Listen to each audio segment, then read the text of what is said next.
Au Brésil, c'est un pays qui a été, c'est toujours très injuste au niveau social. Donc il y a beaucoup de potentiel, mais surtout au niveau de l'éducation publique, tout ça, le niveau est très bas. Donc il y a une injustice depuis le départ. Et bien sûr beaucoup d'autres injustices qu'on est en train de régler, tout ça. Mais à l'époque, je voulais participer de ces mouvements pour chercher un pays plus juste.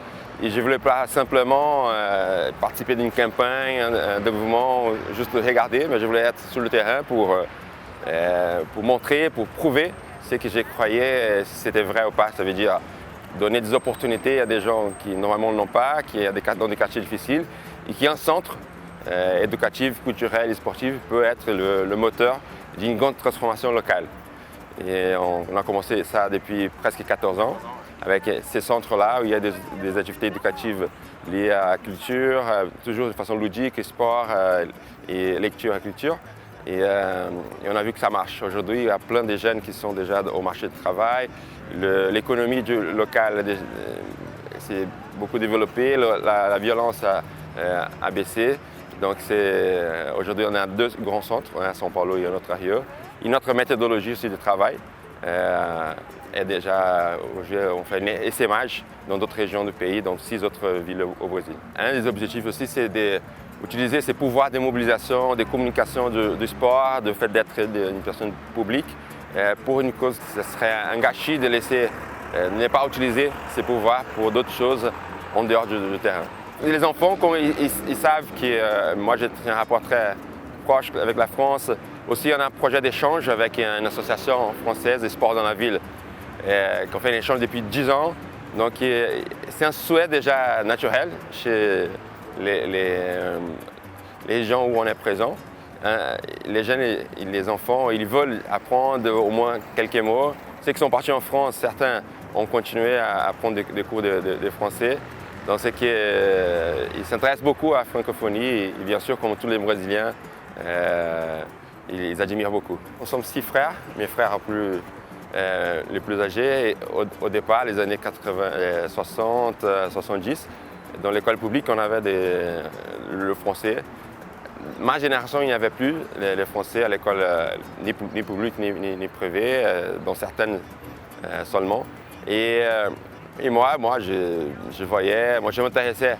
Moi j'ai rentré à l'université d'histoire, donc c'est toujours m'intéresser à l'histoire de la France, tout ça, donc c'est toujours des quelques mots. Mais un peu plus profond, j'ai commencé au moment où je suis que j'allais partir en France. Donc ça a duré 6 mois, donc j'ai pris des cours et là j'ai commencé. Mais avant ça, j'avais pas beaucoup d'informations. Bon, j'avais des formations, mais je ne savais pas rien de la langue française, je ne pouvais pas prononcer ni comprendre. J'ai pris des cours chez moi parce que je jouais encore, mais à une personne liée à l'Alliance française. Et après, petit à petit, je suis rapproché de cette institution française ici au Brésil, très connue au Brésil. Et aussi j'ai participé à des séminaires à l'Alliance française, dans des choses liées à la culture française. Et moi je suis souvent invité aussi pour participer à des événements chez eux. Je crois que c'est essentiel de connaître la langue, si on peut avant, mais pendant aussi bien sûr qu'on peut améliorer beaucoup plus. Et non seulement pour l'intégration, mais aussi en apprenant une langue. Et moi ça m'est arrivé avec la langue française. Les expressions qui sont propres de cette langue-là, ça nous aide aussi à comprendre la culture française, la façon de penser, la façon de vivre des Français. Je crois que la langue, c'est une conséquence d'un comportement. Et donc, à partir du moment qu'on comprend, qu'on domine un peu plus la langue, on a de meilleures conditions pour connaître aussi le pays. Moi, je prenais des cours le premier mois, aussi des cours particuliers, plus. Et à un moment donné, j'ai voulu un peu plus. Et donc, je suis parti chercher à Paris. Et à Sorbonne, je suis qu'il y avait un cours de français et civilisation française en même temps. Donc, on étudiait le français en lisant des textes des grands auteurs. Donc, ça m'a beaucoup aidé. Et aussi le fait de commencer à écrire. Donc, on commence à apprendre un peu la prononciation de chaque syllabe. Et donc ça améliore aussi la prononciation. Déjà j'aime bien la prononciation, pas la mienne, hein, celle des Français, mais pas ma prononciation en français, mais celle de français pur.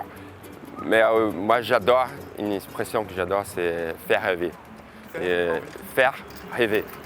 Parce que c'est une expression qui ça montre un peu, donc les Français aussi cherchent des choses pour les faire rêver. Et j'ai déjà adoré cette expression qui n'existe pas en portugais, il n'existe pas une traduction littéraire. Et aussi, ça me plaît.